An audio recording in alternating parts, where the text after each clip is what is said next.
Hi everyone, my name is Caroline with the Office of Emergency Management, and today we're going to be talking about how you can be informed.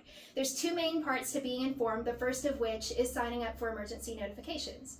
If you haven't already signed up to receive CU alerts, you can do so by going to profile.app.clemson.edu and adding your phone number to the profile section.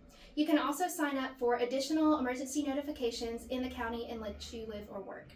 The second part of being informed is making sure that you know the hazards specific to your area.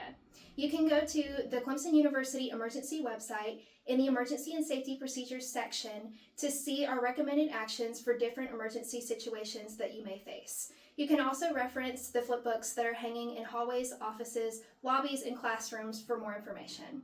For more information about being informed, you can go to clemson.edu/CUSafety.